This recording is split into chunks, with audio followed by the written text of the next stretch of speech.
All right. It is 6 o'clock. Good evening. Welcome to tonight's meeting of the City of Tucson Planning Commission. My name is Tim Kenny. I'm the chair of the Planning Commission. The responsibilities of this body are to advise the mayor and council and the Planning and Development Services Department on the adoption of long-range plans, policies, specific plans, and regulations that affect land use and development. Will staff call roll call, please? Certainly. Chair Kinney, Here. Commissioner Lampo, Here. Commissioner Lane,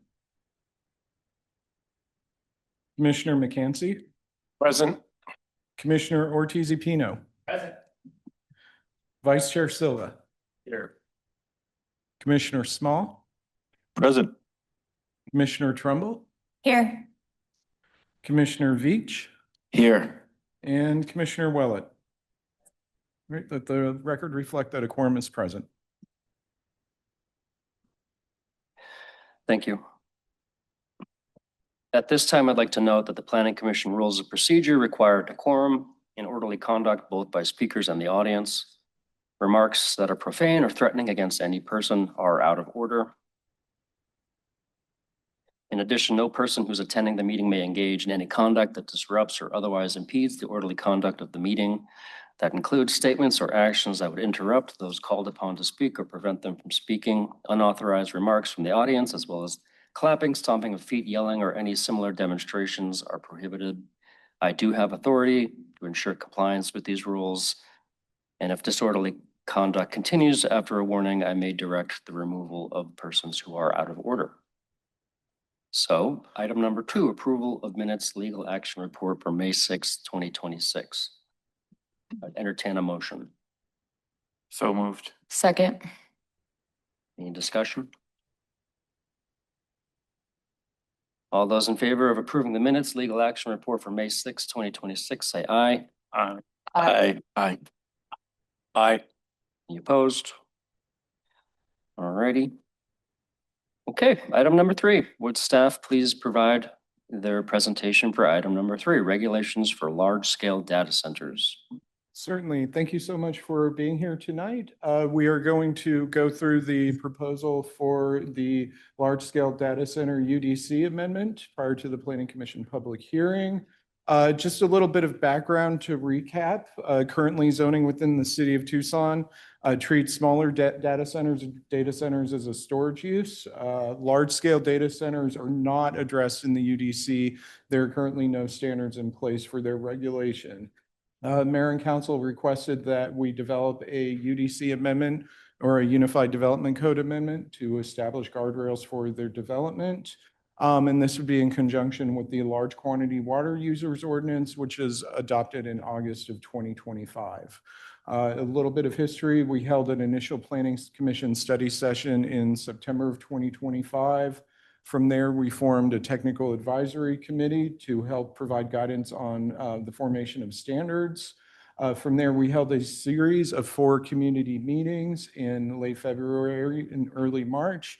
Then went back to mayor and council for a study session in April and held a second planning commission study session last May, which brings us to the public hearing today.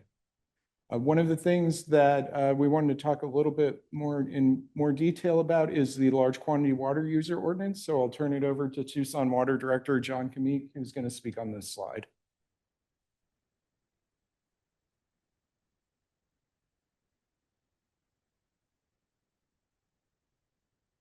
Update on what our actions have been since last summer related to large quantity water users. So as Carver mentioned, we did with council adopt in August a large quantity water user program for any new meter connections and or facilities that are upsizing their use that would be triggered as a large quantity user. When we put that ordinance together, we did it fairly quickly last summer due to the items that were happening. So a lot of it was very much based off of City of Phoenix as well as some other communities around the country. So what this large quantity water user ordinance does is not focused on data centers. It's actually focused on any large quantity water user. Could be a data center, could be a food processor, could be an automobile manufacturer, anything in between. So we wanted to make sure on the water side of things that it would cover all of those things, not just a particular industry. So it applies to any customer that uses on average 10,000 CCFs a month. That's roughly 7.48 million gallons on average. It applies again to new development with high anticipated use, so that those developments coming into the city or coming into the Tucson water service area would have to disclose to the department what their intended water use is and how much that they intend to use. And if they meet that trigger of a large quantity water user, then they would start to fall under that ordinance. Any existing user that changes their manufacturing or whatever they're using that would go from not being triggered by the ordinance but fall under the ordinance, that also would trigger conditions under the large quantity water user ordinance. So applicants have to file, if they're in that category range that's covered in the ordinance, they would have to file a sustainable water service application and a water conservation plan. And those plans ultimately have to get vetted through Tucson Water and end up in front of mayor and council to review.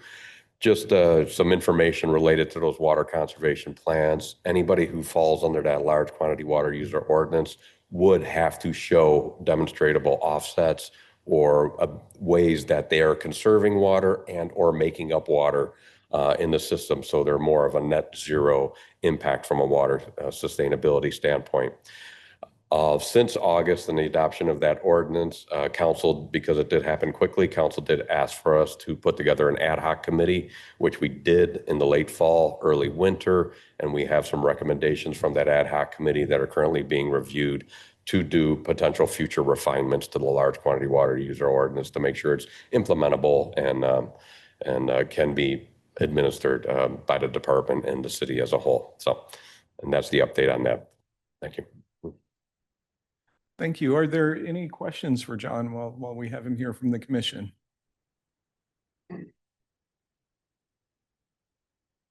All right, very good. Then we will move on to the next slide, which is a discussion of the work of the Technical Advisory Committee, or TAC.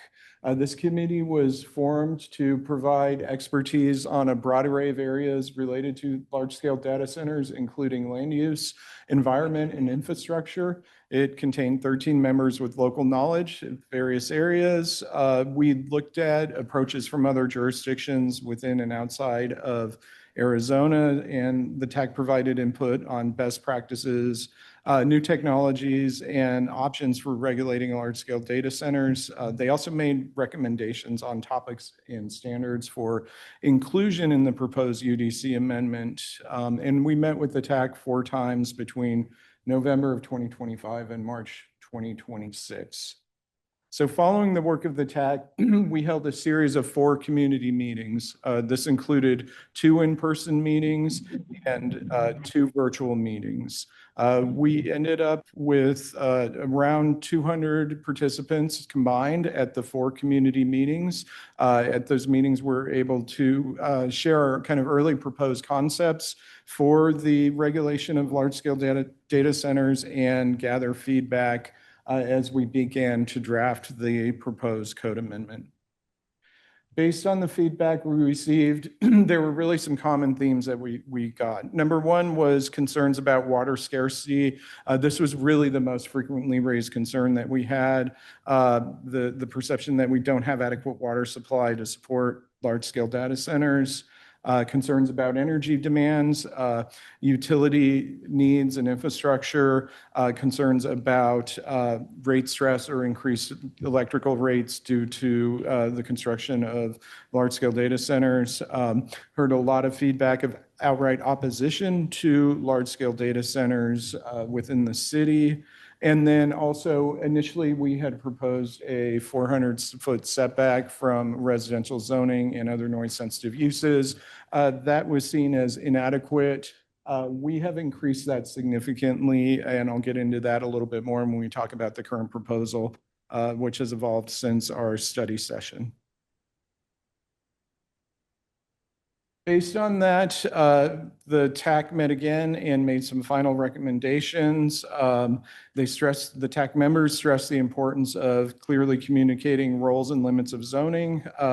Being very clear that one of the parameters that we have is that we're just unable to regulate energy or water use specifically through zoning within the state of Arizona. Instead, the amendment is really intended to establish land use standards and a public review process. TAC members also agreed with public feedback in some key areas, including expanding the public notice area beyond what was originally proposed, which is the standard notification in the Unified Development Code. Consider including energy consumption threshold in the definition for a large-scale data center, which we have done, and we've actually reduced that threshold based on feedback we received. And also consider including water quality protections, cooling technology, and environmental monitoring. Some of those really kind of fit into zoning. Other areas are really, other bodies are regulating. So after the TAC meeting, we went back to Mayor and Council on April 7th to review what was proposed and receive some additional feedback from Mayor and Council.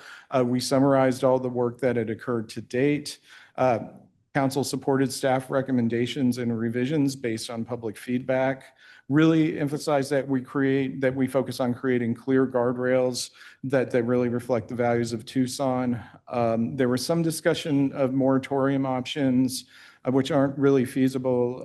Energy demand, water use, heat impacts, and environmental impacts. They also advised us to look into greater separation distance and then expanded public notice, which we did, and also approval through either a planned area development or a planned community development, which are specific zoning tools within our code, and instituting a smaller size power threshold, which we've also done. So then, as you recall, May 6th, we held a Planning Commission study session here, our second study session, to review the draft data center regulations. We summarized the work that has gone into development of the regulations to this point. Key areas of discussion really centered around energy demand, grid capacity, ratepayer impacts, water use and sustainability, noise, separation distances, compatibility with surrounding land uses, legal authority, risk, and enforcement. And we did come back with some changes to the proposed code language based on that feedback. So the first change that we'd initially proposed a large-scale data center definition that included, as of last month, a minimum floor area of 25,000 square feet and electricity use of greater than 50 megawatts. We heard feedback that that was too high and that we should really look into that and consider reducing that. So we have reduced that down from 50 to 20 megawatts, which is sort of at the lower end of that range for a large-scale data center. And so that is included in the new proposal going forward.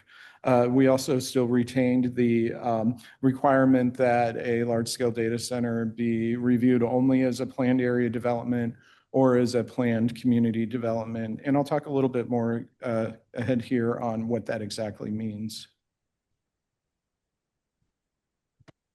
So we also retained our public review process. The planned area development or the planned community development are public processes that are mayor and council decisions that require many steps leading up to the final consideration by mayor and council. We also retained our enhanced public notice requirement, notifying all property owners within a half a mile and all neighborhood associations within 2 miles of any proposed data center site. Current standards within the code, which apply almost universally throughout the code, are 400 feet, notifying all property owners within 400 feet instead of a half a mile, and neighborhood associations within 1 mile. We believe that increasing this is important due to the fact that a lot of times these data centers may be located in areas that may not have a whole lot around them, and also just the importance of notifying people within a larger area. So I mentioned that these would only be reviewed as part of a planned area development or a planned community development. This is a zoning tool where specific development proposals are reviewed individually on that site. The PAD and the PCD are both very similar. The major difference is that a PCD is more of a master planned larger area, where a PAD is kind of a smaller development. But it's really important to emphasize that under this proposal, no large-scale data center would be permitted anywhere within the city of Tucson by right, meaning that somebody couldn't just come in and fill out an application and get a permit and build one. All of them would have to go through a public review and consideration process with an ultimate decision by mayor and council. That's in all instances.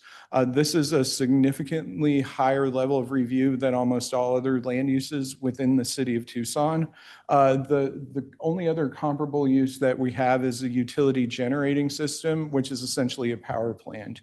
And so that would have to undergo a similar, or actually the same level of review and scrutiny as a large-scale data center would under the proposed regulations. So this talks a little bit about the actual process for review and approval, or review and consideration of any large-scale data center. First of all, there would need to be a neighborhood meeting. The term neighborhood meeting is used within the code. It is a public meeting. So anyone from the public who is interested could attend that meeting, where the applicant would talk about their proposal and what they are proposing to do. From there, they would go and have a pre-application meeting with city staff to talk about the regulations and be advised on considerations under the current regulations. From there, it would move to a zoning examiner public hearing. So this would be, the zoning examiner is a quasi-judicial body. It's an individual who would review the zoning case and take essentially testimony in a public hearing on the proposal. Anyone from the public would be invited to speak and weigh in at that point in time in the proposal. Following the public hearing, the zoning examiner would make a recommendation to mayor and council, and the mayor and council would consider the proposal. And so you have multiple steps of public notice, public hearing, community meetings, and then mayor and council consideration. Really, that was something, as we were developing this, that we felt was really important in this process, was to have those multiple multiple steps in the public process. So in addition to the process, we're looking at establishing standards in the proposal. These relate to noise, establishing noise limits at the property line, requiring sound walls or roof screening, requiring battery backup used first during power disruptions, prohibiting load shifting or running of generators instead of using grid power if grid power is available. The water supply certification, requiring that any applicant who could potentially be a large water user would need to meet the large water user ordinance that John mentioned. Also, any applicant would need to demonstrate that they could meet would have adequate water supply for any proposed use.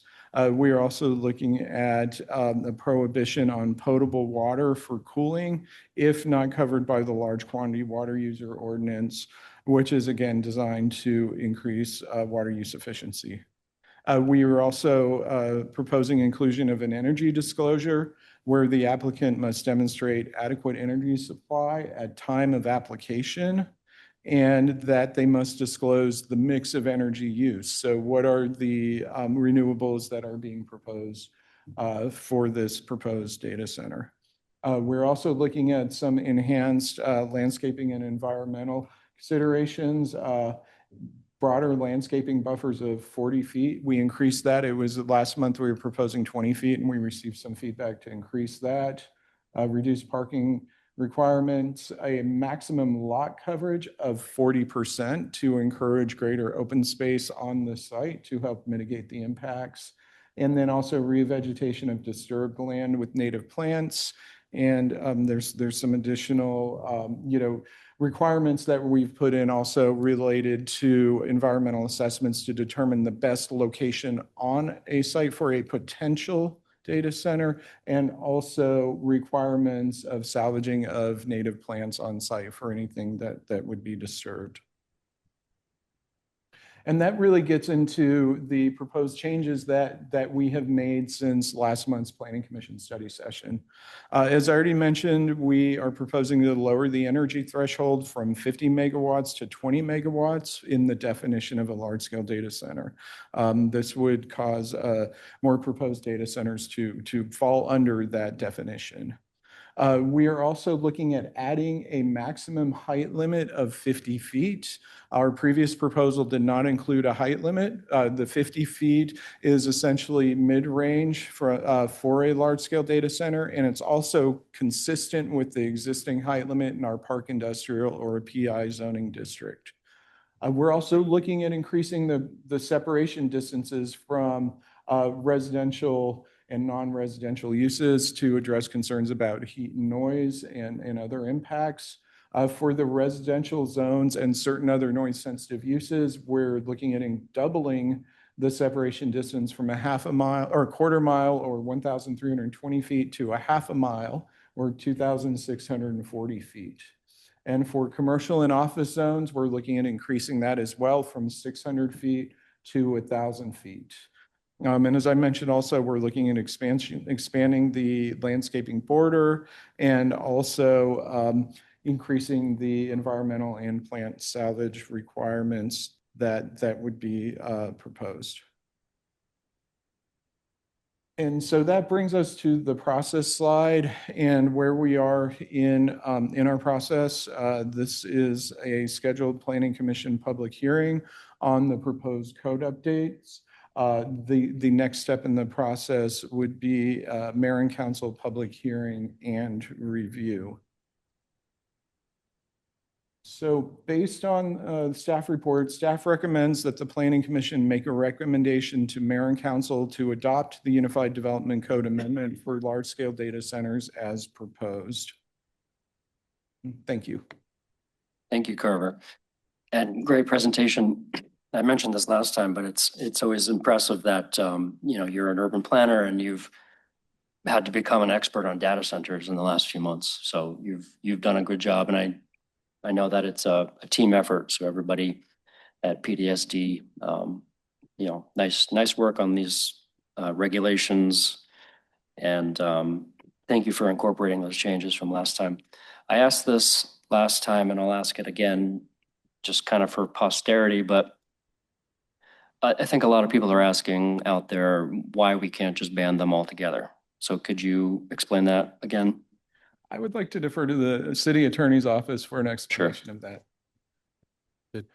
Mr. Chair and members of the Commission for Posterity, as we all remember, if we do make regulations that take away certain uses from individuals out there in land use, or we restrict their property rights in a certain way, that can become very expensive for government at any level in Arizona, whether that's the state or the local jurisdictions.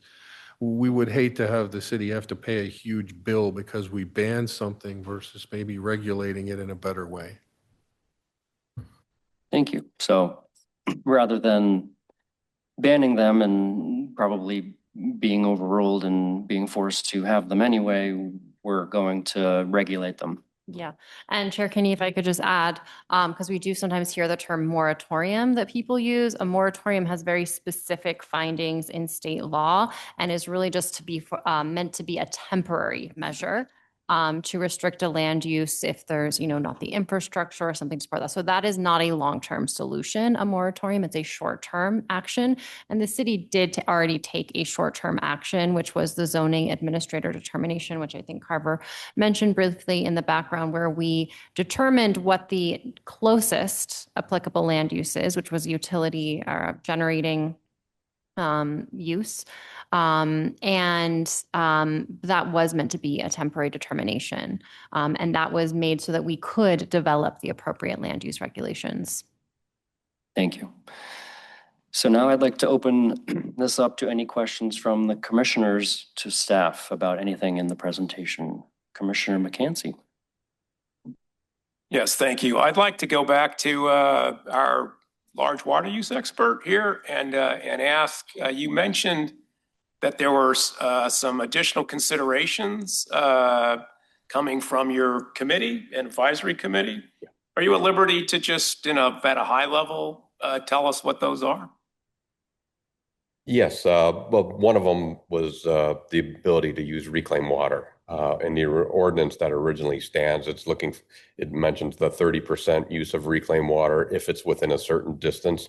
Some of the recommendations from our committee that we'll be vetting through a council in the future is going towards getting to 100% of reclaimed water, reused water, and also encouraging on-use recycling for some of these facilities as well. Like I mentioned, a food processor or a manufacturing facility, giving them the option to, if they use water, to be able to use it as many times over and over and support their use of recycling.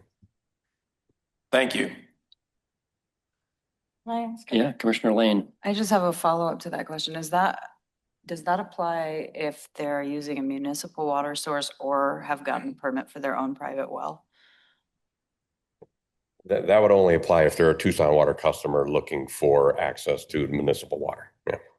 Okay, so just to clarify what we've seen in our neighboring jurisdiction, when they get a permit from the state to have a well, our large quantity water use ordinance wouldn't even apply to them. No, it would not apply. But Mr. Fahmy, could you answer, would that be permitted within the city of Tucson? Would a well like that be permitted within the city of Tucson?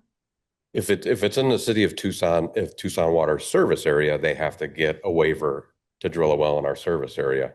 In the case of the example that's happening on the east side, they are not within the city of Tucson service area, so they are outside the boundaries of that as well. Would the waiver come from Tucson Water?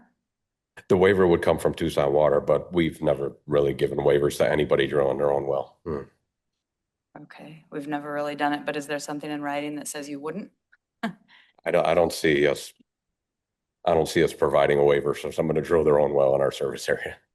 If I could add, Chair Kenny and Member Lane, the requirement for the permission comes from the state. It's not that our water utility wants to grant permission. The Right. state requires you to get permission if you're going to do something like that within their utility area. Understood. Okay. Yeah, Commissioner Small. As long as we're on the topic of water, you might as well stand up for a little while. I'm just curious, how many, do you know what the quantity of large quantity users currently in the city is? How many are under this? Yeah, on the potable side, Commissioner, 0. We don't have anyone that currently triggers on the potable side. On the reclaim side, we have about a half a dozen, and those are primarily located with the large scale resort courses, golf courses and amenities like that. Yeah, so not too many. Not too many. Yeah. No. Thank you. Anyone else? Commissioner Lane. Did you guys see the letter that came in very late from Adria Brooks? We did. Did we already discuss? Sorry, I missed the first 3 minutes. I would propose that her changes get incorporated into your code language or moving in that direction.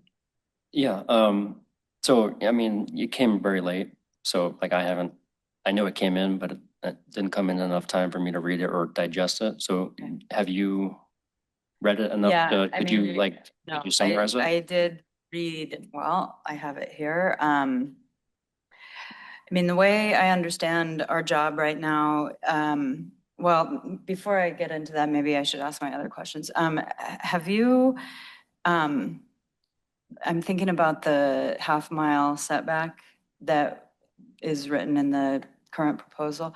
Are there any data centers proposed currently within the city of Tucson?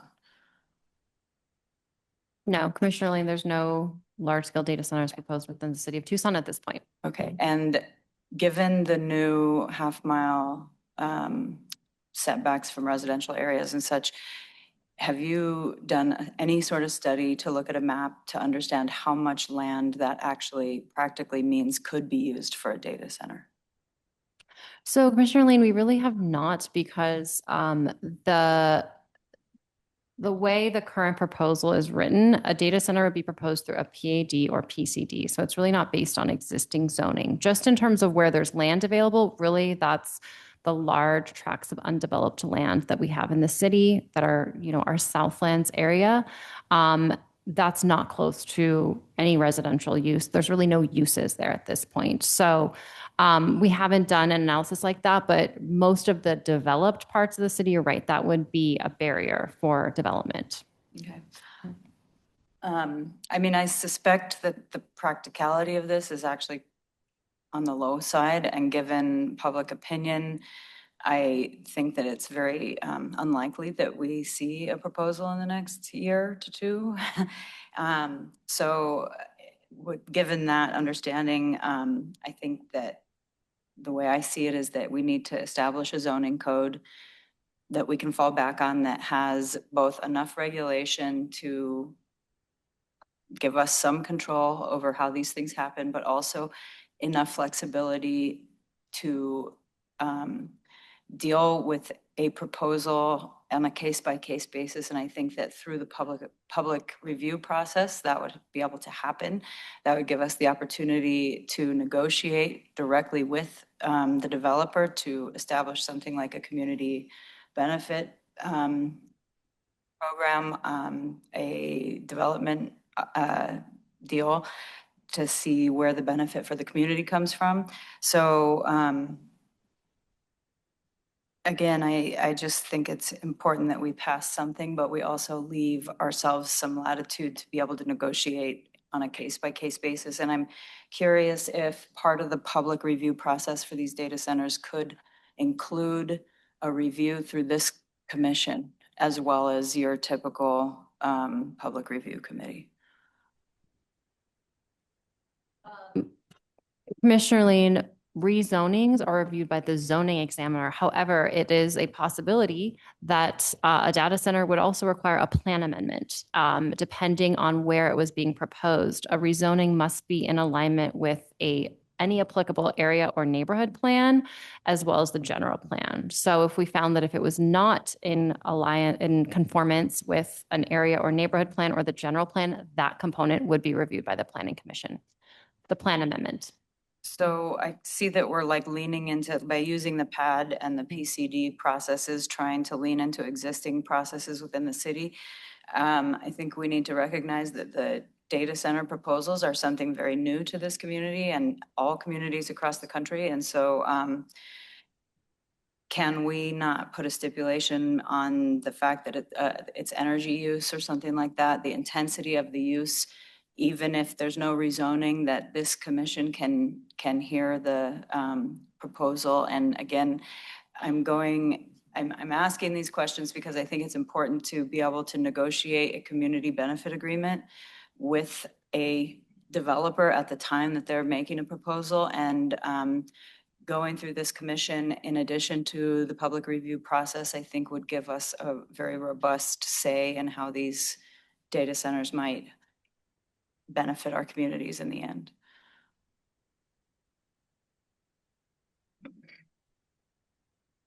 I don't. That's definitely something that can be discussed when the Planning Commission gets to the discussion. Okay. Absolutely. Okay, Chris? So a quick question regarding the setbacks, the half setbacks. So that was something that has changed from the study session till now. A moment ago, you mentioned that there were no land uses that fit that bill, but we're talking about zones, and there are sufficient zones, residential zones, that would be required in there. So my question is, are there any parcels that would fit the bill as exists today, within proximity to residential zones? Or are we zoning this out of existence? Commissioner Ortiz-Pino, we haven't done that analysis because, again, because it could be really any site that meets these standards, that requests a PAD or PCD zoning. So we haven't looked at that, but that is something that we could examine. So the sites that, so what you're saying is that maybe we could be bringing together, combining several parcels for a pad of this nature. Is that kind of why we're not looking at that setback in that way? Is that correct? Do I understand that correctly? Sure, and just that there's no existing zoning, that again, this would, the way the proposal has been written, there's no zone that would allow this as of right or even through a special exception. So there's no real target zone that we're looking at to allow large-scale data centers. But by not having something in our zoning code that specifically prohibits it either, are we not putting ourselves at risk for a Prop 207 argument against diminishing value of one parcel? Mr. Chair, remember, make sure I get you right, Ortiz-Pino. I've only been here a little while. We're providing an opportunity where one doesn't exist. I feel pretty confident that a Prop 207 claim would not be as successful as it would be if we had a full-on prohibition.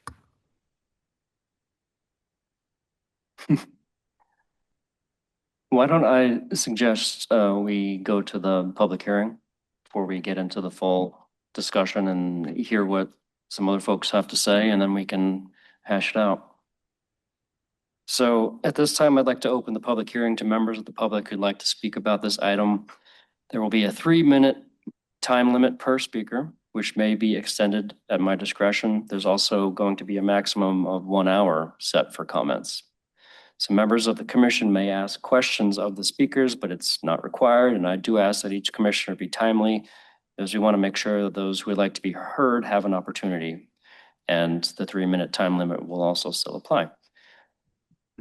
I'm going to start with the people who are here in person, and I'll call your name and come up, and then we'll go to the people who are online. So I'm going to start with Nick Maya.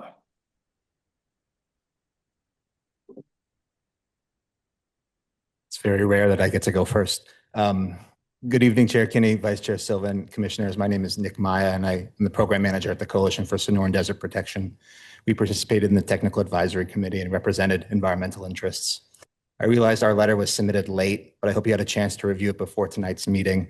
We strongly support the code amendment, but we respectfully request that 3 recommendations be addressed before it's finalized.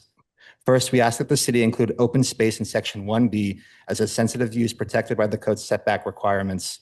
This issue was discussed during the Technical Advisory Committee process and would help ensure that natural open space and riparian areas receive appropriate consideration when evaluating future data center sites. Second, we recommend revisiting the lot coverage language in Section 7. Rather than relying on a fixed percentage, we believe the city should retain flexibility to determine the appropriate development intensity informed by the environmental resource report process and its existing tools, including the conservation land system adopted in Plan Tucson. This approach would better protect high-value natural resources while supporting appropriate infill development. Third, we encourage the city to consider adding decommissioning requirements so that when a data center eventually ceases operations, any environmental contamination can be remediated and disturbed areas restored as appropriate. Again, we strongly support this code amendment, particularly the incorporation of the recommendations outlined in our letter, and appreciate the opportunity to participate in the process. Thank you for your time and consideration, and go Knicks. Thank you. Amber Weinstock.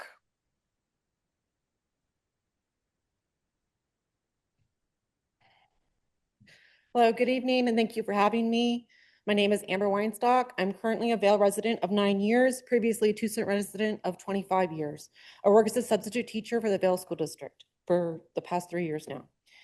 Once in business, it's predicted that 31 million gallons of clean drinking water will be consumed by Project Blue's data center on the southeast side of Tucson near the Pima County Fairgrounds. Gone unchecked, this could rise into the hundreds of millions of gallons of water. Also, considering these data centers use 10 to hundreds of megawatts of energy usage, risking destabilization of our power grids and partial or complete power outages through Southern Arizona. Residents of Southern Arizona will see a drastic rise in utility costs if these data centers aren't regulated for water and energy usage. If not, their construction halted indefinitely. My plea and that of my fellow Southern Arizona residents is that if construction continues, that water and energy is closely managed through regulations that are placed on these desert data centers. We, the people, implore the city of Tucson, Water, TEP, to act now. In efforts to push Project Blue through, deceitful Beale infrastructure are liars and cons without any concern for our drought-ridden Tucson, Vale, and surrounding residential areas, along with desert fauna and wildlife that are going to suffer with the development of their data centers. Beale's history of going behind the city of Tucson's back to hijack hundreds of thousands of gallons of water for quote unquote dust control during desert land demolition only proves to show this community they'll do whatever it takes to further their profits. These water guzzling, energy sucking, heat generating AI data centers have and will continue to effectively destroy and kill any and all of Arizona's desert life in the vicinity. When they can guarantee us, as a result of these data centers, residents won't see rises in utilities or disruptions in our water table or power grids, construction needs to be halted or stopped completely. Thank you for allowing me to speak. Thank you. Vivek Baranathan, and please correct my pronunciation. Hi, good evening. My name is Vivek. Last time I was here in May, I really appreciated just hearing from the commission, kind of understanding where the community is in overwhelming opposition to having any large-scale data centers in the city of Tucson, Pima County, the region, anywhere our communities oppose them. I think, yeah, clearly we have an assignment for you.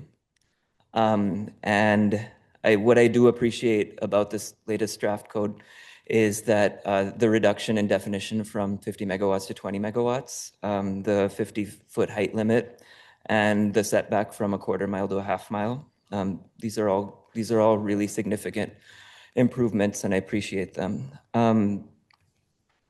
I think that the notification could be larger and not just include property owners. I think it should be all residents who live within the vicinity of that notification area. And as we heard, as we continue to hear, right, the impacts, whether it's noise, air pollution, we keep seeing study after study, week after week, that increase the diameter and range of the impacts in terms of health and wellness of people who would live in the vicinity of these things.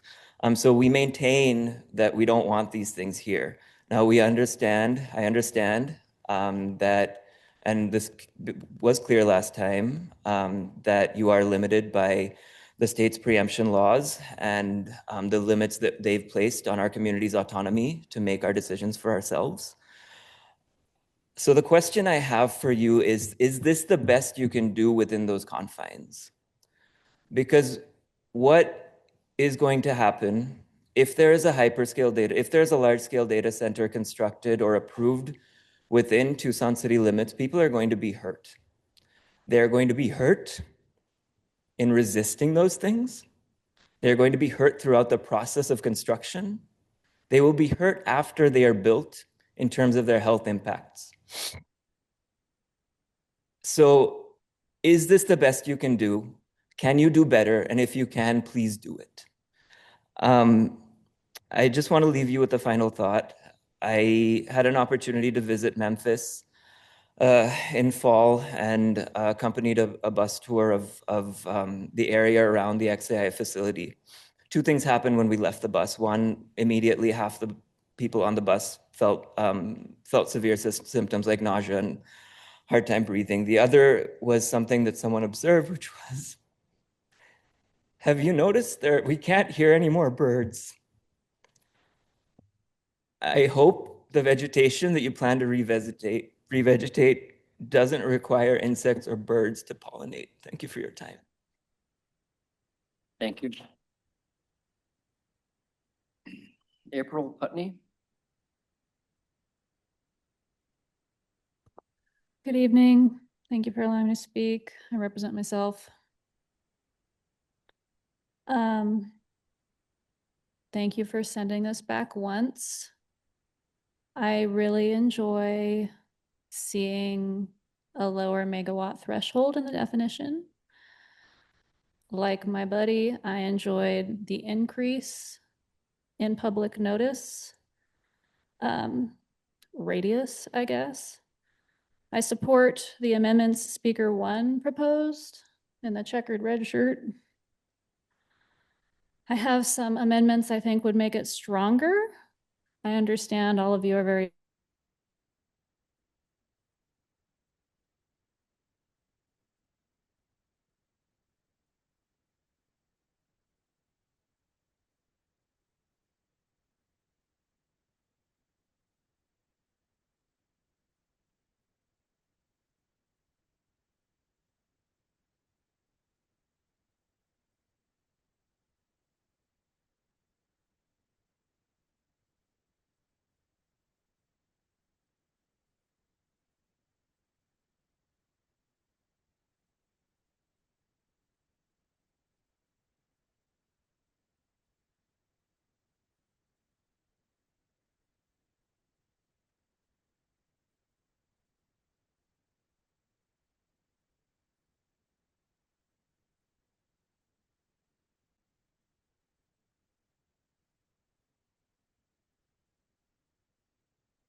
lastly, my last detail is water supply.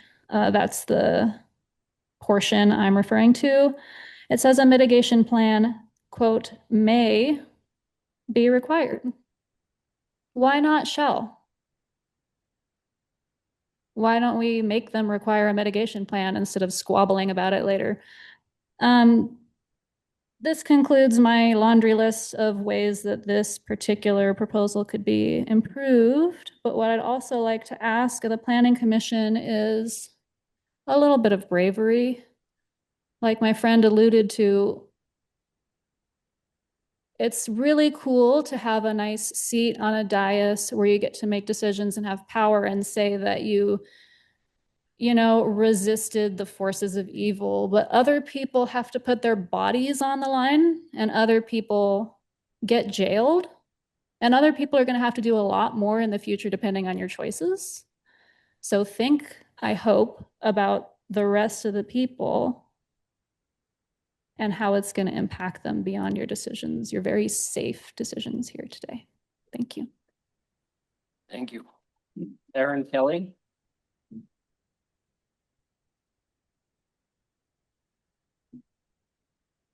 So I'm Erin Kelly. I'm a property owner and landlord here in Tucson and in Vail. And I just wanted to say we're in the middle of the desert. I mean, what are we thinking? What are we thinking? My kids all grew up in Vail and Eastside Tucson. And it was no secret that we were very limited on water. It was, you know, people were trying to drill wells and not hitting anything. It's just a real problem. So I'm literally shocked that this is even an issue right now. You know, of of them wanting to do these data centers in the desert. Just thank you. Thank you. Joseph Avenetti.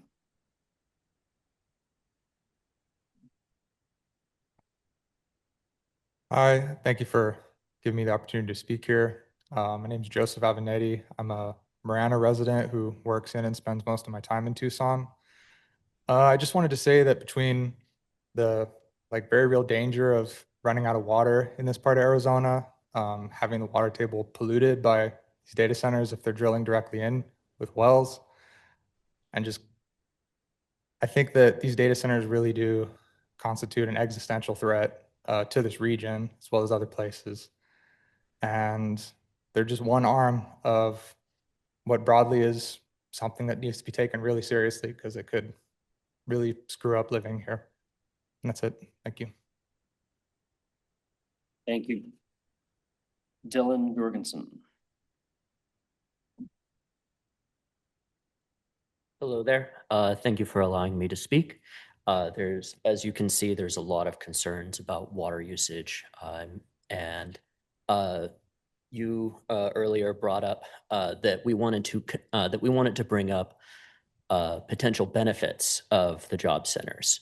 Among doing some research, jobs provided by data centers average about 50, only 50. And in the greater metropolitan area of Tucson, we have about 1 million people. And in the inner city, 580, around 580,000. And according to the census.gov Census Bureau, our unemployment rate is at 40%. I simply do not believe that 50 jobs is not worth the amount of devastation that data centers will bring to our community. I also want, there's some anecdotes about concerns and water. I wanted to bring up some hard facts. As I said earlier, we have about 580,000 people in the greater metropolitan area. In the inner metropolitan area. A data center, a large-scale data center, even on the low end, consumes 31 million gallons per year. That is as much as the entire population of the inner city population of the inner city population of Tucson. So the incredible importance of these water restrictions for zoning. I wanted to stress the incredible importance of these zoning restrictions for water. My facts for the water usage were taken from arizonawater.gov, where it says 145 gallons per day are consumed by the average person. And I simply multiplied that by days in a year in order to get my number. I believe that the costs of the data center, of any large scale data centers in the city, far outweigh the benefits. And I wanted to stress that fact to the council with hard numbers and data. Thank you. Thank you. So that is the end of the sign-in sheet for people in person. Is there anyone else in person who would like to speak who hasn't? Okay. Amanda, yeah.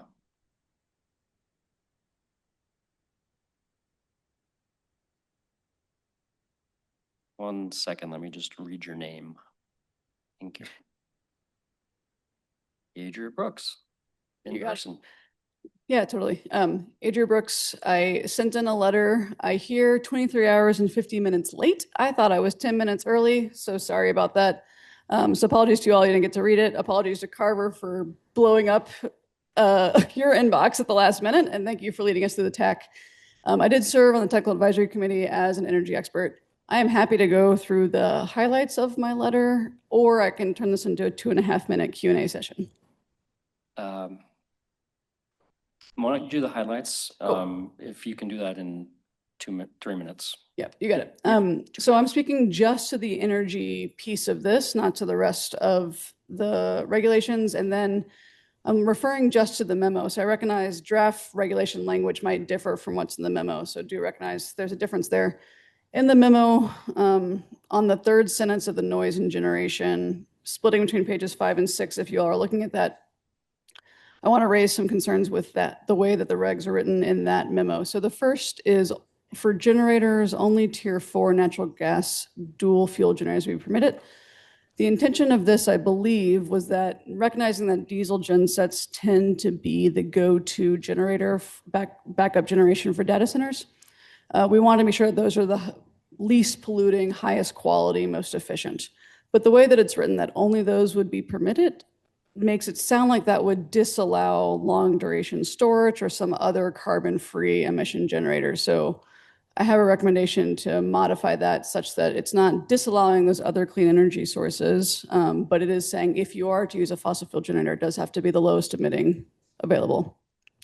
I will note that there are some commercially available as of like literally this year, which is really exciting. I did not expect that, honestly, from like my work in the energy world, but commercially viable clean energy resources that could be used as backup generation for these data centers. So it doesn't have to be fossil fuel anymore. But they are expensive and hard to get. That's coming. Okay, the second thing, with requirements for battery first backup systems, all data centers are inherently battery first. They have about 10 minutes of battery that they're going to switch to while they're turning on their diesel gen sets once the grid goes down. And grid goes down like this literally could be the flicker of the lights, and the data centers are like, crazy, we want to disconnect. So they're going to pull their load off of the system, which can have downstream reliability impacts for TEP. I won't get into those, but that is an issue. But whether it's just a flicker of the lights or an actual brownout, the data centers are going to disconnect. They're going to go to their batteries for 10 minutes while they're getting their diesel gen set turned on. I believe the intent of this section of the sentence is we want to be sure we're using diesel generators as little as possible. So we want to use batteries more. So I think it would be more impactful to have a longer duration or a duration associated with this. So not just battery first, but like 2 hours, 4 hours of battery backup. And all of those are commercially viable at the utility scale. Actually, Arizona is one of the leading states when it comes to utility battery use, where we have 4 hours is really common, sometimes even 10 hours of battery discharge at the utility scale. So it is possible to put more of a time limit on these, such that we're using that before we go to backup. The final thing is on the prohibition of load shifting. This is a very, very energy wonky thing, but by either disallowing or just the inability, unwillingness to use load shifting on behalf of the data centers is the reason why retail rates may go up as a result of data centers instead of going down, right? Like there's these conflicting things that are working on our rates, but by not asking data centers to shift their load to backup power during hours of peak demand when TEP is the most stressed out trying to serve everyone during like the hottest hours of summer is the reason why they have to build more generation in order to meet that rising load. So if the data centers actually were told, you need to go to backup power for these 2 hours so we can service the rest of our territory, that would help put lower stress on the amount of new generation TEP needs to invest in, and therefore would also lower rates for ratepayers across the territory. So those are the three things that I want to speak to. I put a lot of information in the letter just to like help kind of understand electrical engineering behind all of this, and then some proposed changes. I will say my proposed changes are kind of middle of the road. Definitely could go more and kind of like push on this a little bit heavier, but wanted to put in something that wasn't necessarily like just outright restrictive. But I do think that there could be arguments to go stronger than what I put in. Thanks. Thank you. Very helpful. Looks like a couple more people signed up.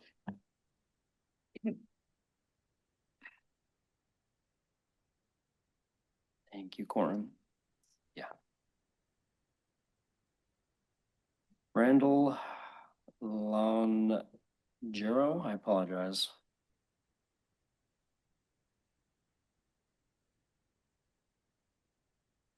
Thank you for hearing me. I don't really know how to address this committee.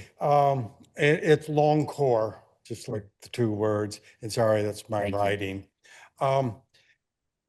And I come in late to this whole process, but water usage is my biggest concern in this area, living in a desert.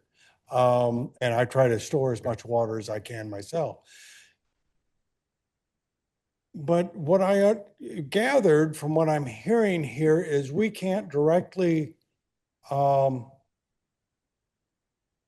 govern their water usage if they go through the state and they're drilling it outside of the city limits. If that's correct, from what I understood in here, that's how I interpreted it. Do we have any influence with the state, and how do we yield that? How do we wield that? Thanks. That's a good question. Thank you. Adalia?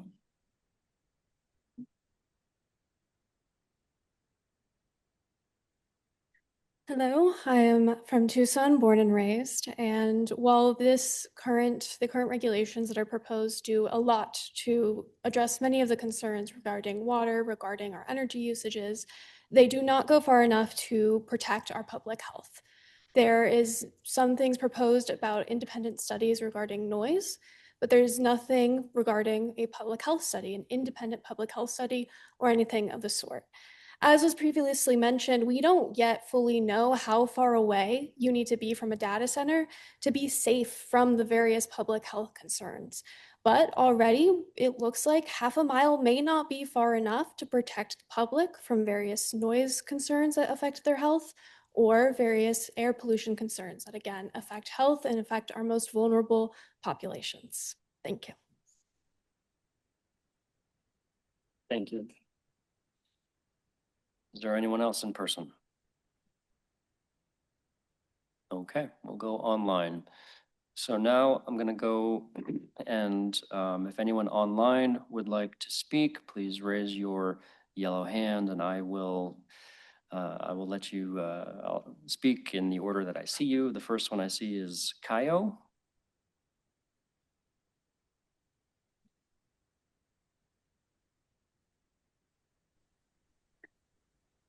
I'm sorry, I don't know if I put in that, if that's me, I put in the wrong name. But can you hear me? Okay. Yes. Okay. Sorry, my name is Carissa, and I just wanted to say that, I appreciate what the Planning Commission has done. I know that it's a tough job. I know that there has been a lot to learn. Even TEP doesn't understand what AI is, and we know that for sure. They don't understand how to generate the right power for it, nor do they understand what AI actually means or how the systems work. So I would like to actually kind of go with the story. And I guess I would go with the story of today it was like 101 outside. And imagine all these data centers surrounding Tucson. It could be up to 118 potentially. And these people outside where we always say that we're going to get a cooling center, these people are having to run to cooling centers because what we've done is we've said, well, there must be some kind of benefit to a data center, because I did hear one commissioner say like community benefit. And I highly doubt that, nor do I understand what that statement means. But I would like to say that I don't want to invite somebody in to blow a hairdryer into my neighborhood. I don't think that's okay.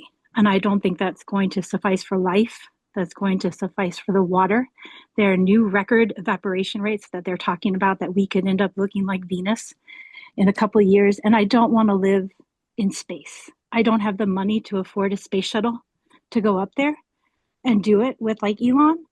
So I would propose and I would beg for you to follow the best path forward to make what you have read and you've learned about from the restrictions. I like the energy statement. I like the protection of decommissioning.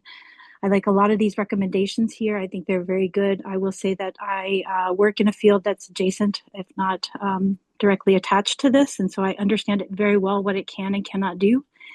And I don't know if anybody read about the AI models recently or the agenics that basically either killed each other or decided that they would commit suicide. So I would, and that this is AI itself, but I would strongly advise that we protect and write this code as if your life was dependent on it. And I don't know, sorry.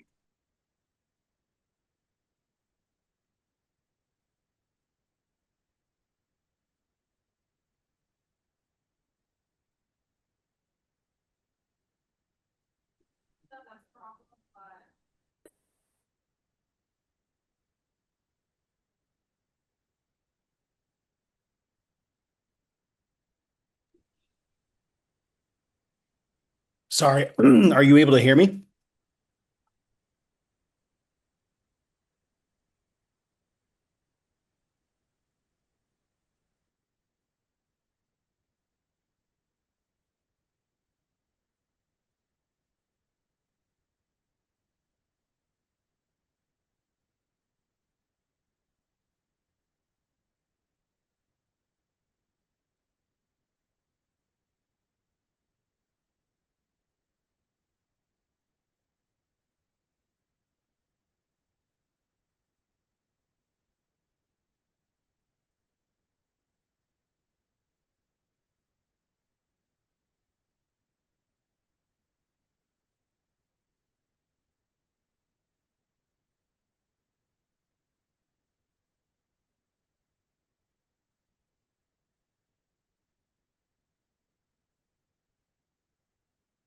Everyone, that closing the public hearing does not mean you need to leave.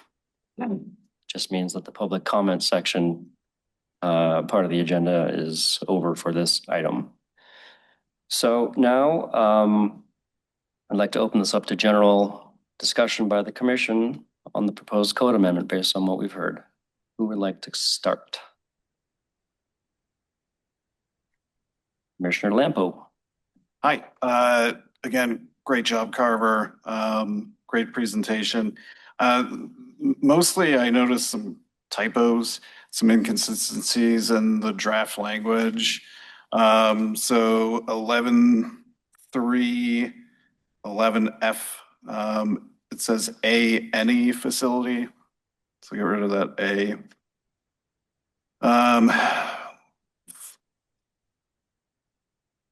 Scratched out. I guess Commissioner Oh, Lampo, you that got is it. where a change was made. We changed it last month. It was a facility and we changed it to any facility. Okay, Just to good. demonstrate that, certainly. There are a few others, 4911 D5 utilities is spelled incorrectly. It's on the first page. I'm pulling up the proposed language right now. So 4911, it says util 8 use group. And then 4911 D7, salvage all plants. Wouldn't that require a native plant preservation plan?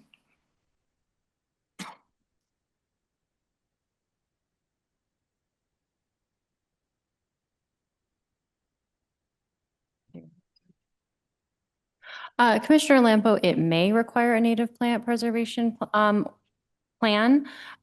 but this is actually intended to go above and beyond the NPPO or Native Plant Preservation Ordinance requirements and make sure that any plants on the site are salvaged. Okay. A few others. I noticed that the decommissioning plan idea wasn't added to this. Is there a reason for that? Yes, Commissioner Lampo, that is not usually part of zoning. We have many uses in the city that may go out of use. So we thought it would be more appropriate to address that through potentially use-specific conditions at the time of the PAD or PCD, should it be appropriate in that instance. But it's, we have many uses in the city that often go out of use and then sites are adaptively reused. So I think we have tools for that. So that's why it wasn't added, but it could be added through at the time of a PAD or PCD because this zoning would be site specific. Yeah, I mean, I've seen it before. Decommissioning plans required on utility scale solar. I've seen that many times. So I don't see why that would be an issue here. Adria, she spoke. I support all of her amendments, and I support all of the amendments proposed by the Coalition for Sonoran Desert Protection. I think that's the majority of my major concerns. Thanks. Okay, who's next? Commissioner Willett. I just got a quick question. In the city of Tucson, how are pads typically used? Like what there's a mechanism for them, but also what are they often used for? What are the uses, Commissioner? Or just what is the pad mechanism used for in the city of Tucson? Yes, so Totality. it is a zoning tool that is meant to support more site-specific and unique zoning or land uses. So I would say it's evolved a bit. When it was originally established in our code, it was really for large, I would say, campuses like hospitals, educational facilities, because we had a size requirement. So kind of when we're bringing together different mix of uses that otherwise wouldn't be allowed or would be very difficult through zoning. Over time, it's evolved to be used by a lot of mixed use development in the city as well as industrial sites. So we see it for a very broad range of uses at this point. Anytime we kind of don't have tools or site standards in our code that fit kind of unique needs for a development. Okay, thank you. I'm glad you clarified that there. Because where my mind goes, I obviously am very familiar with what a pad does. But also pads are often used to create flexibility within the parameters of the zoning code, which means pads are used to amend regulations within the code today. And so my question is, and I apologize, I was out of town the last meeting, but why are we completely excluding by right provisions? Because by right provisions, if we allowed it in an industrial zone, a heavy industrial zone, there is no way to change these use specific standards without going through a public process. Whereas the pad mechanism can simply be used to come in and say, I disagree with this height, here's justification to do so. And obviously it goes through a public process, but I'm wondering if there's maybe some unintended consequences that we have not looked at by evaluating just simply the pad as the only mechanism for allowing this land use, as opposed to allowing it in a heavy industrial zone like a lot of other communities do, because that's what's the rules are you have to follow. And I have a little bit of concern that to the instance of, these half a mile land use regulations and separation requirements when we haven't done any analysis. What happens tomorrow when something changes and the first application is on a pad to amend use specific standards that we've put in place? That's my concern with the pad mechanism, just in general, but thank you. Yeah, thank you. Can I field that one, and then maybe if I missed anything, you guys can do it. I think the intention, and you weren't here last time, so was that the PAD requires mayor and council approval, so that each one of these is going to have to go to mayor and council if it's going to be approved, and that these use specific standards that we have in here are simply baseline, and the PAD is not going to be approved if one of the things they're asking for is to change one of these use specific standards. So I think that was the intention. Is that correct? I mean, that's true today, Commissioner. Right. Yes. That is We true could today, get but totally moving different merit forward, and that's where we have to, think about. Yes, Chair Kinney, that's absolutely right. That is the intention, to set a baseline or a floor for standards that there could be additional standards depending on the site and the use that's proposed at the time. I mean, I will say that, as Carver mentioned in the overview, the only other use in our code that is a defined land use but only permitted through a PAD or PCD is a utility generating use, essentially a power plant. We don't see many of those, and I think really we're trying to reflect that there is going to be a very high bar for showing community compatibility for any large-scale data center that is proposed, and the PAD is the most appropriate mechanism of the tools we have in our code to do that because of the extensive public review process that would be involved. And if I can add one final point, which is that the proposed language in the code stipulates that the use-specific standards for large-scale data centers must be complied with. So these are the base standards. They would need to be complied with for any proposed data center. Yeah, but thank you. But you're right. Things could change. Commissioner McKenzie. Thank you. Just a couple of the public comments don't seem very onerous to try to incorporate into what we're doing here. Tom mentioned the decommissioning. If it doesn't belong in zoning, okay, that's one thing, and it goes somewhere else. But defining emergency in terms of the use of the diesel generators, that doesn't seem very onerous. Notifying renters. I don't know how much more it costs to try to notify renters, but that doesn't seem very onerous. And then my fellow TAC member back there, making sure that we don't disallow, non-emitting energy sources to take up a large share of that transfer between line power and on-site power. Doesn't seem onerous. The duration associated with battery use, pretty easy to, address that. My final thing is just kind of a philosophical thing. And this isn't just here, but everywhere I read about data centers, I never see anyone talk about the tax base that is involved. And I'm just curious, why doesn't that ever come up? I mean, it's a pretty substantial tax base. It doesn't come up in any of the discussions anywhere.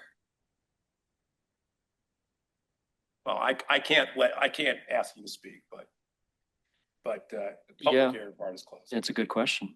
But I'm not sure anybody here knows and that. I just want to put that in the record that it should be part of the discussion.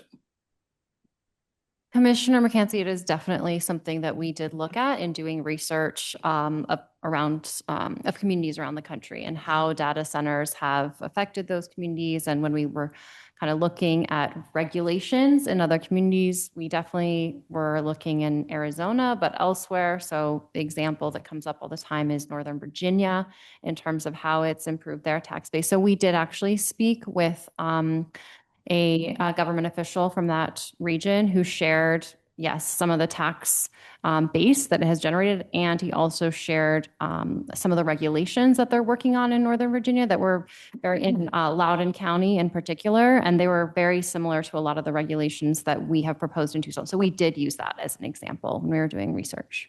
Mm-hmm. Commissioner Small.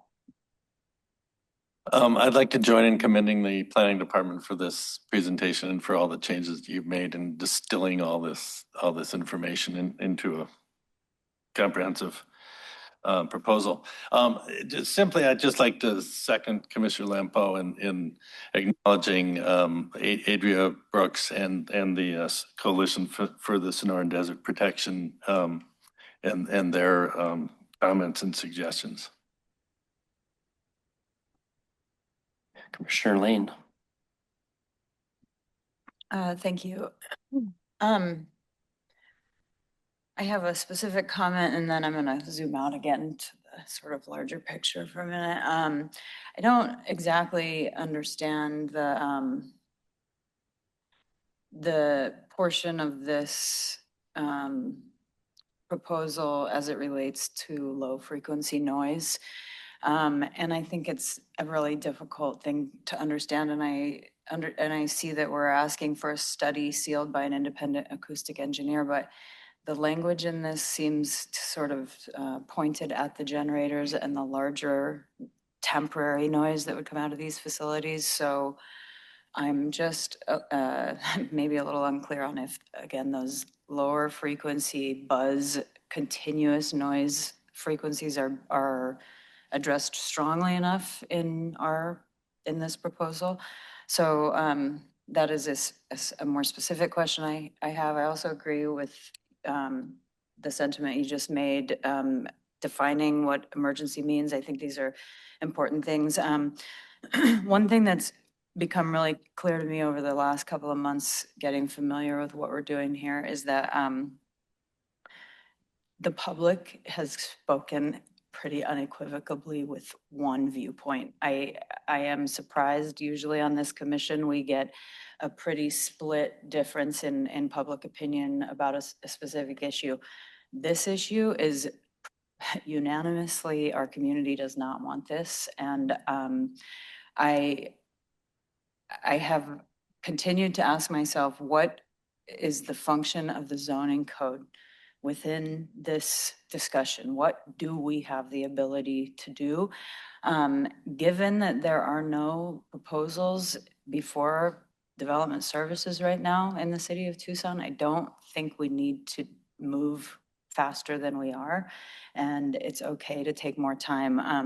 I have also read about many various types of community benefit agreements that developers enter into with cities. Some of those, I don't know if it would be called a community benefit agreement, but a taxation. I realize that within the state of Arizona, within our tax environment here, that is difficult for us to implement a local tax. But there are other sort of community benefit agreements where a developer could say, contribute funds for homeowners to have their own solar power or battery backup, where they could contribute to potentially something that would benefit our community specifically would be gray water or rainwater harvesting funds for homeowners, funds that would go into parks, funds that would go into transportation, funds that would go into various things that would help our community. These data centers really, I mean, we're talking about Google, we're talking about the federal government, we're talking about people who understand the value of these centers through dollar bills. So if there is any benefit that can be had from these centers within our community, I think it would be through some sort of development agreement, community benefit agreement. And I understand that we cannot put a mandatory CBA in the zoning code, but we can leave it open enough for us to be able to negotiate that with the developer when a project, if a project is proposed.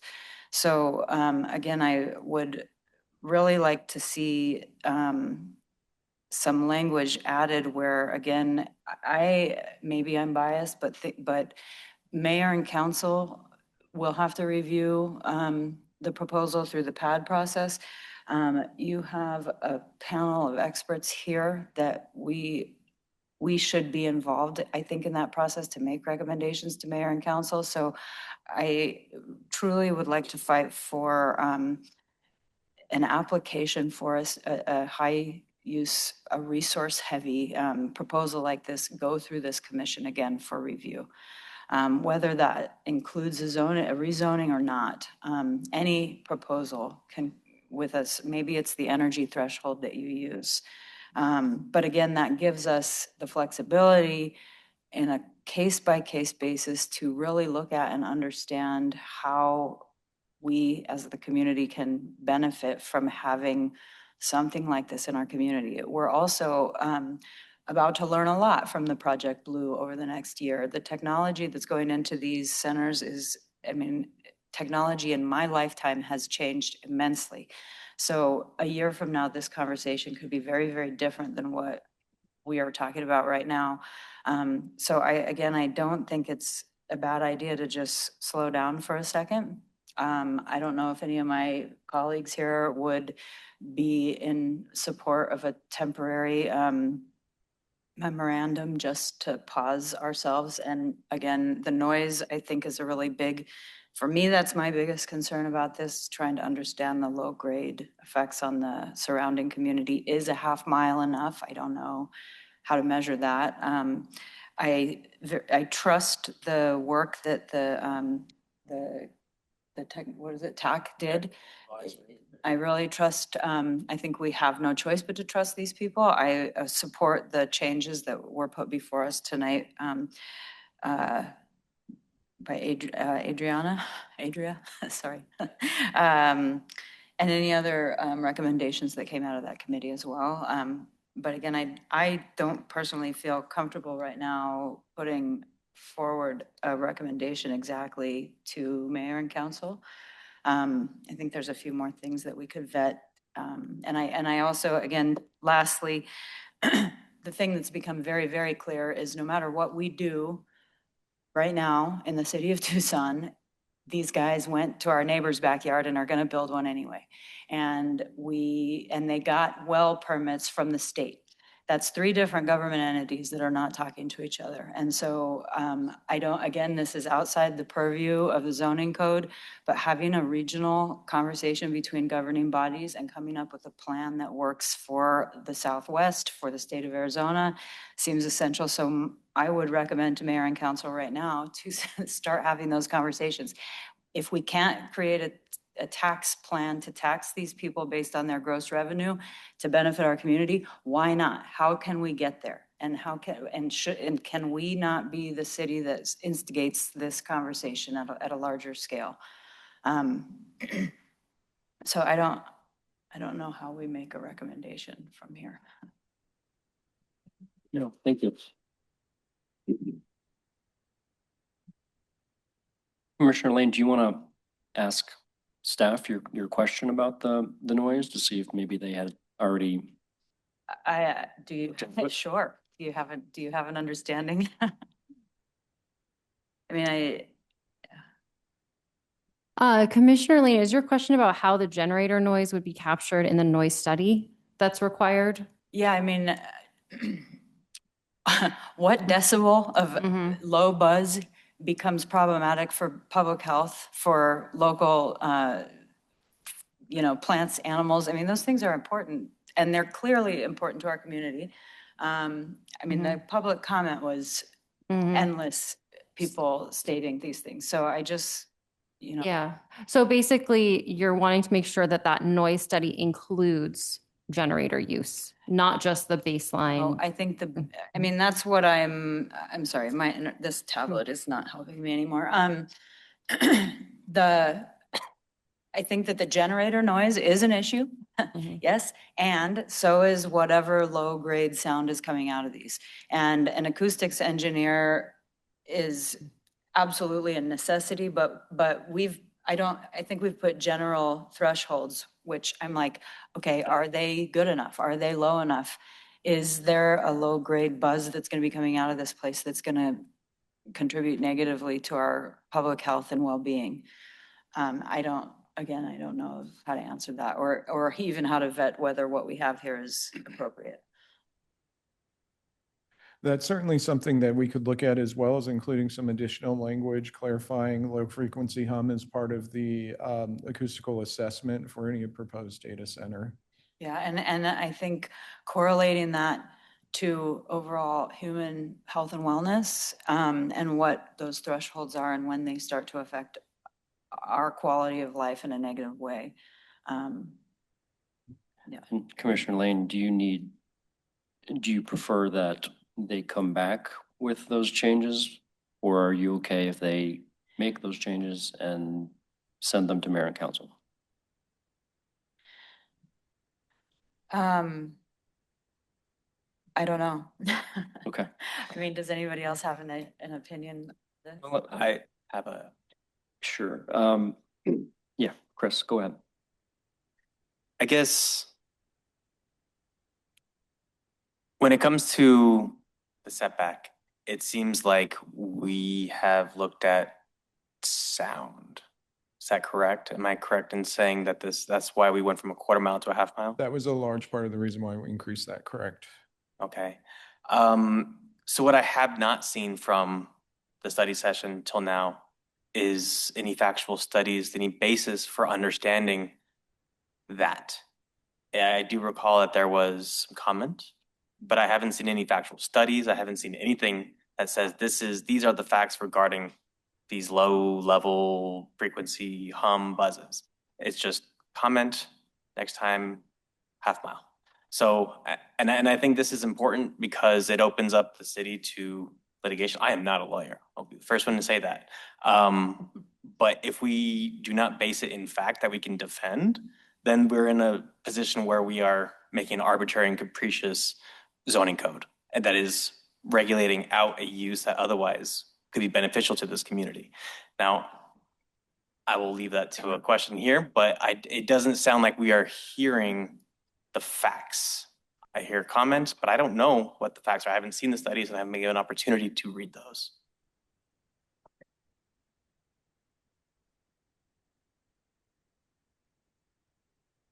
We have reviewed some studies. One of the challenges that we've run into is that a lot of the research is very new and a lot of it's not necessarily peer reviewed.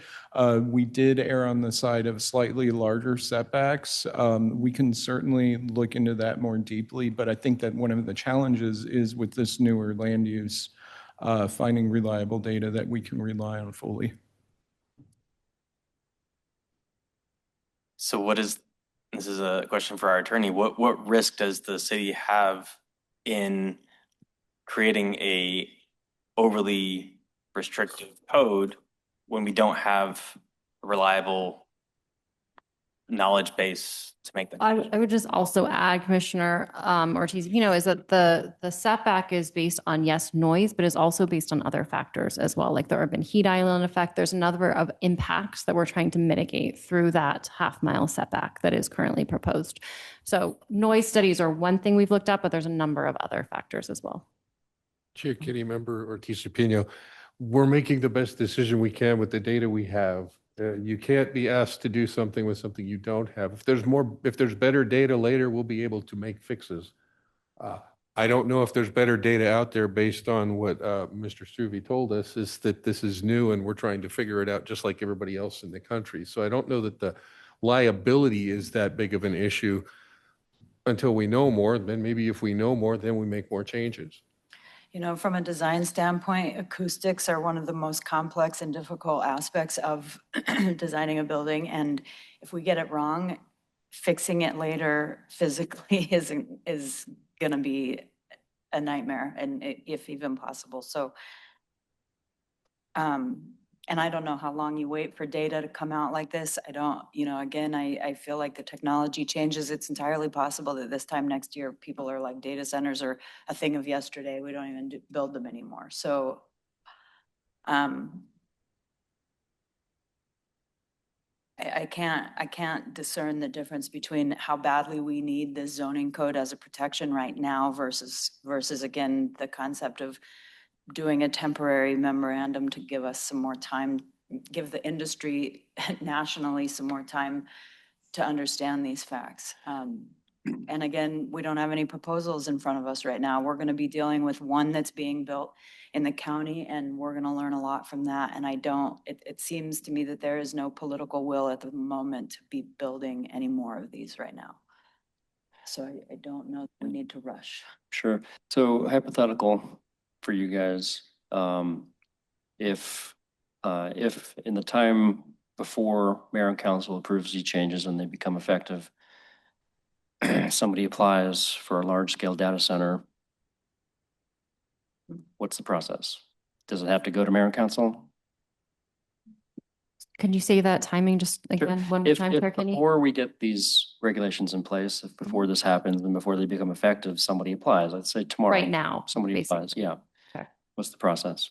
So right now, the zoning administrator determination is what governs the process. So right now, any large-scale data center is considered a utility generating use and does require a PAD or PCD. So not that different. The key difference that this proposed code amendment does is establish use standards so that there is actual guidance and benchmarks for what types of site standards the community is looking for and mayor and council is looking for in their review of a large-scale data center. Right now, there are no standards in place around noise, around power, water use, et cetera, that would govern the review of that use. So it just provides more clarity for a proposed development and gives mayor and council more to look for and expect of an applicant. Thank you. Mm-hmm. So, Commissioner Lane, maybe another proposal that might work, I don't know, maybe not, is that it doesn't seem like many of these are happening. Doesn't seem like anybody's going to be applying anytime soon. And yeah, maybe it's not a huge rush, but also the process is not that different if it were to happen now versus after this is effective. So if in the future we get more information, more studies and those kinds of things, we can make changes. Could we add something in the code like we've done with middle housing where we review it in a year based on new information, see if we need to make any changes? Yeah, I think, I mean, Can you walk us through, and I don't know if anybody is on the same page with me right now, but if we proposed a temporary moratorium, what that would mean for somebody making a proposal? Commissioner Lane, I believe that would need to be mayor and council direction for a moratorium, but that's something the planning commission could recommend to mayor and council. That is a conversation, though, that we have had with mayor and council. And at this point, their direction to staff was to develop this code amendment. A, to put in place the zoning administrator determination, and then B, to develop a code amendment to make sure that we have the appropriate guardrails as a community. But that would essentially be a mayor and council decision, correct, Mr. Andrews? Chair Kinney, Member Lane, she's exactly right. The mayor, you could make a recommendation for a moratorium, and then the mayor and council would have to instruct staff to go through the process of setting that up and coming up with the rationale that's under, I think it's 9463.06 is the statute, and step through that and make sure we do it correctly. I mean, in terms of time, so I think, please feel free to chime in if you guys have thoughts too, but the comments from TAC, somebody mentioned, I think maybe Tom, comments from another. Coalition for Sonoran Desert Protection. Yeah, and then some correlation to understand if our thresholds in terms of the low grade sound, and I know that in the future we could make adjustments to that. But I think we should do our homework now to make sure that the thresholds with noise generation are in direct relation to human health standards and community health standards. So can we propose I mean, does it matter? Is it a safeguard for us to propose a moratorium for, say, 3 months while you do that work? Is that necessary? Is that something that would even go through fast enough to be effective? So, yeah, I mean, my opinion, and then maybe we can have other people talk about it, is that the moratorium, so the maximum is 120 days, 120, that's max. It can be re-upped, I think, but would have to go through the process again. And could it be replaced with a zoning code if they Yeah, finish? I mean, at any time in that 120 days or after that, we could change the zoning code, similar to what we're working on now, but it would seem that, sorry, It's okay. lost my train. I'm sorry, would anyone else like to? Just to go back to that, I just want to reinforce what Mr. Andrews shared, which is that the moratorium would need to be established by mayor and council through a process that has several legal steps. So that's something that planning commission could recommend to mayor and council, but mayor and council would then need to take action to direct staff, largely the city attorney's office, as well as PVSD, to enact something like that. Yeah, thank you. And that reminded me, jogged my memory. So it's 120 days. Let's say we do that. There's nothing to say that in that 120 days, we get that information that you're looking for. Okay. I mean, those studies haven't been done yet, or they haven't been peer reviewed yet. I don't think 120 days is enough. Right. Does anyone else? Commissioner Trumbull? How often can you do a moratorium? Can you do 6 a year? Or? Chair Kinney, Member Trumbull, the more of them you do, the more you open yourself up, because the moratorium statute itself actually states that if we get to a point where it can actually be appealed by the individuals that you're applying the moratorium to, and they can file lawsuits against you because you filed a moratorium improperly. And I'm trying to state this as well as I can without reiterating the statute. It provides a lot of rights to the individuals you're trying to stop building, I guess is what I'm trying to say, more so than just stopping things for the moment.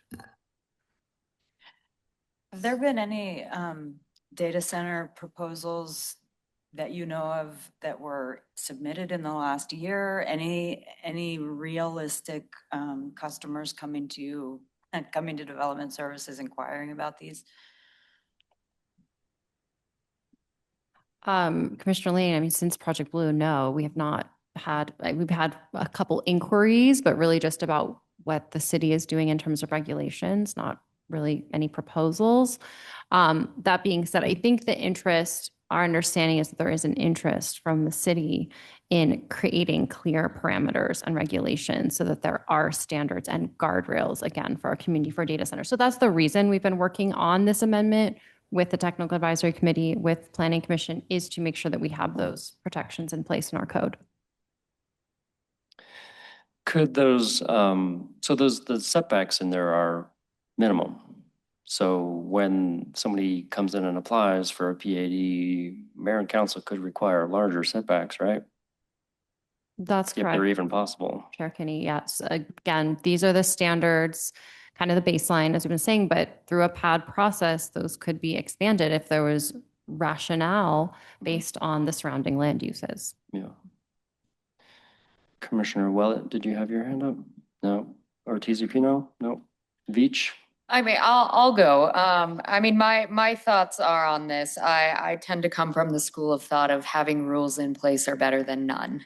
I think that it's a sensitive land use, but I think we are also a little naive to think that this isn't going to come with or without. I think there are some folks watching, what is going to happen because of the exact reason that Jason mentioned, the tax base, what are the other benefits, et cetera. And so I think I am more supportive of taking the framework that staff has put in place with the evaluation like we have done on middle housing, CCT, on everything that has recently passed. We have put an additional review process in the future. That said, there is also nothing that says we have to make a decision right here, right now. To Commissioner Ortiz-Pino's point, I too would like some more factual information and rationale as to why we went from one thing to another. It seems very much so that it's a comment, we react. And it's not really ever discussed beyond, something on this or time to even think about it when letters are submitted hours before. And so I think there is, two things that we should do, but I think we should work towards getting regulations put in place sooner than later. But that's my opinion. Thank you. Commissioner Veach? Yeah, thank you. I'd like to mirror the other commissioners in adding the language that was proposed. That includes the open space language. It includes all the energy language. I'll say that my opinion is that the energy language as written, as provided, I think should be included, not the general comments, but the actual words that were included in the memo that was sent to us. I'd also like to add one more comment, which was a definition around controlling interest. I feel like it could be very valuable in what that actually means. And I'd like to build on what Commissioner Lane was saying. I don't know if this is, I'm new here. So is it possible that we could look at these before we send them to mayor and council again, or do we have to make a recommendation to mayor and council tonight? I don't know how that works.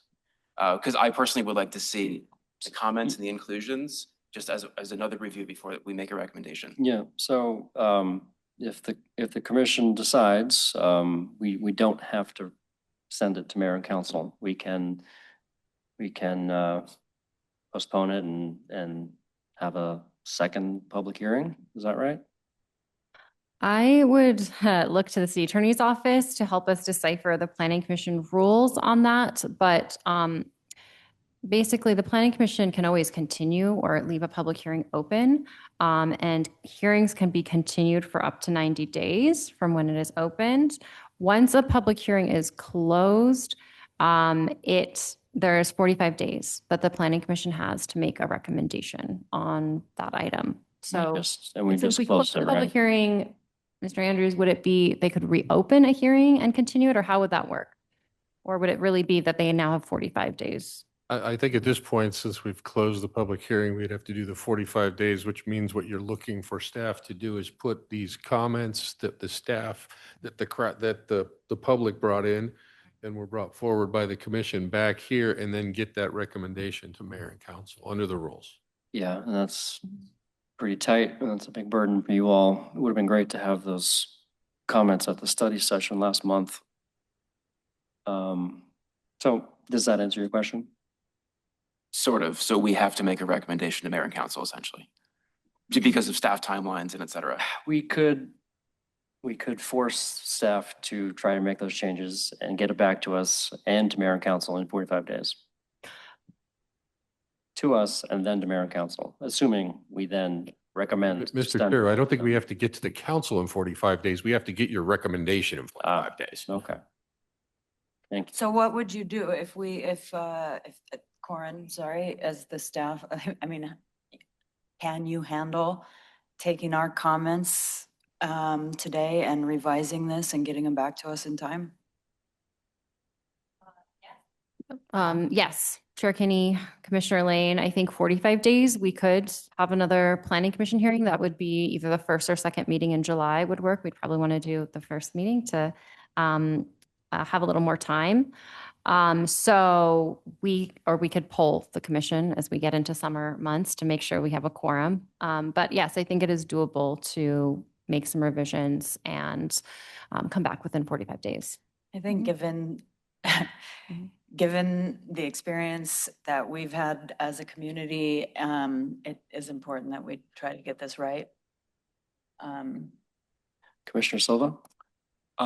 Before we make that decision, I would like to verify that the alternate date for July would also count within the 45 days. I am worried that we won't meet quorum in the next meetings, and I would like to make sure we have enough options for days where we could meet quorum. Thank you. Commissioner Lampo? Just really quick, there is actually one other request, minor thing, very minor thing.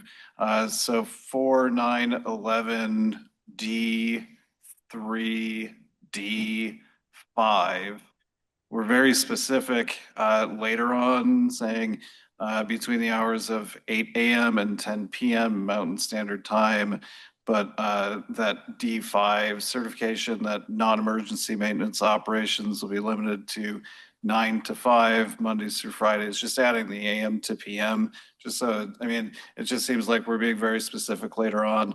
And then also there's some other like hyphens, like large dash scale that are missing later in the document. Just really minor stuff though. Thanks. Thank you, Commissioner Lampo. I would like to say as well that, you know, I've mentioned this in the past before on other things, but I do think it is worth us looking into changing, maybe as part of the big code text amendment package that we're going to look at later, about notifications going to property addresses, not just property owners. And that would hit renters. And I think that's worth you all taking a look at. I'm sure you probably have at some point already, but maybe if we could see that in the text amendment package later this summer. And then it would apply to all processes in the city and make everything more fair. You know, I can't think of really, the only downside of doing that would be that it would be a lot more mailing labels and therefore more expensive, but that I think the benefits clearly outweigh that. So if we could look into that, that'd be great. Chair, really quick. Yep. So procedural due process, very important thing. We heard several times sending to renters as well. Could you explain what it says in state statutes about how residents are notified? Mr. Chair, Member Lampo, it's one of those where it's not well explained. It's just the state statutes say property owners and doesn't give us an explanation as to why it doesn't list renters. If you notify the renters, I'm not sure that there's going to be a problem. You're just going to have to notify more people. Yeah, I don't think it says we can't, it just says owners. It just says owners, doesn't say can or can't, doesn't give us explanation as to why it went the direction it did. It's just probably something that was adopted a very long time ago by the state, and it's just inertia has pulled it through.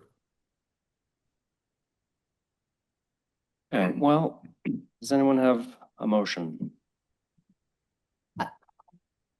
Chair, can you just before a motion, I do want to just confirm that the alternate date in July, which is the 15th, is 42 days from this evening. So that is within the 45-day timeline. We could even look at the June second meeting as well. So we can do a little, after tonight, we can look at calendars and do kind of a quorum check with Planning Commission to find the best date for if the item is continued and you choose to make a recommendation at a future meeting. So does that require, does this require a motion? Yeah, I think it requires a motion. Motion, well, good. okay, can we can I have some help from my friends to put So together? what the I'm, list? yeah, what I'm hearing is that we're going to move to continue the public hearing to the next available date so that staff can make changes and incorporate the changes from Ms. Brooks, from the Coalition of Sonoran Desert Protection, and a few other things. There was a few others from Vivek in April as well. Thank you. Including another look at the correlation between public health, noise levels, and the setbacks that we've established. And finally, in addition to mayor and council approval of the PAD process, having any data center proposals again go through this commission.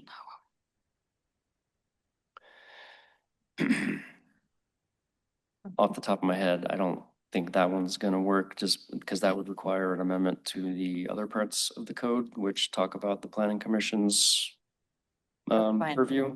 Data centers are a new thing. Yeah, I think I can try and make a yeah, motion. go ahead. So I move that we continue this item to the 45-day date specific, dependent upon quorum availability or whatever. And that we include the comments that were brought up this evening related to the open space provision, self-controlled interests, and that we include the energy updates as well as any other comment that was mentioned by the commission this evening into this next iteration. Second. Okay, any more discussion? All right, all in favor, say aye. Aye. Aye. Opposed? Okay. Thank you. May I ask a question? Okay. Item number 4, PDSD staff announcements. We don't have any announcements tonight, Chair. Can I ask a question? Yeah. I was wondering if you could give us an update on two things. One is the rewriting of the inclusive home design ordinance. And the second one is where you're at with the logistics of subdividing according to missing middle zoning. Yes, Chair Kinney, Commissioner Lane, the subdivision, middle housing subdivision process is a component of Code Tucson, which we just released an overview of that proposal last week or 2 weeks ago. And we held one of 2 scheduled public meetings on Monday. We have a virtual meeting this coming Monday, June 8th. So we would invite all of you to take a look at that. We can share that material actually after this evening. We can make sure everyone has that website that has kind of an info packet covering what's included in that code amendment, which does include middle housing subdivision. Inclusive home design ordinance, we have not gotten direction to update that at this point. So that's something that we may get direction from mayor and council at some point to revise. Is there something we can do to fast track that? There's a lot of issues with pathways and accessibility on residential sites. It's a problem right now. It's a problem on every single project, and the staff, PDSD staff, doesn't seem to have the right answers, and they're leaning on the PAG standards, which are commercial and they're cumbersome for residential applications. So that's something that I would like to figure out how to, I don't know, push forward a little quicker if we can somehow. Thank you for that feedback. We can definitely take that back and we could discuss that with the Joint Building Code Committee. It is actually a component of our building code, so that's definitely something we can bring to them. There's a number of items they're reviewing right now, so thank you for that feedback. Yeah, I've been told several times by a couple staff members that they are actively rewriting the home design ordinance. So if that's not the case, we've been waiting with bells on or whatever they say. Okay, you good? Yeah, thank you. Item number 5, future agenda items. So a couple of future agenda items that we have are the Code Tucson 2026 code update package that we've been working on that Corin just mentioned. Our next community meeting is this coming Monday. We are also going to be looking at the Planning Commission rules of procedure and looking at revamping those. Thank you. Item number 6, call to the audience. At this time, I would like to offer the public an opportunity to speak on any subject that is not listed on the current agenda as a public hearing. If anyone would like, well, I'd like to clarify that that means that anyone who would like to speak cannot speak about item number 3, the large-scale data centers, because we just had a public hearing. So if anyone would like to speak about anything else, now is your time. Anybody in person? We'll start in person. Nope. Okay. If anyone online would like to speak about something that is not on the agenda tonight as a public hearing, please raise your yellow hand. I see Melinda. Yes, hello, can you hear me? Yes. So I apologize, I actually wasn't in the meeting when you had the public hearing, and I don't want to make a comment about the data centers. I just want to ask a couple questions about what you've already done, because I'm not aware. Is that all right? I apologize. I understand it's not the proper time. So unfortunately, you can't ask questions about the large-scale data centers because the public hearing was closed. However, I'm sure we can get you connected with staff and you can ask your questions of staff and they can respond. Would that work? If that's the only option, I will take that. Thank you. Okay. How do we want to connect them?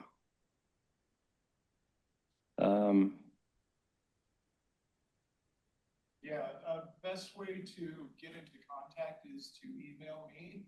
My name is Carver Struve, so email is carver.stru,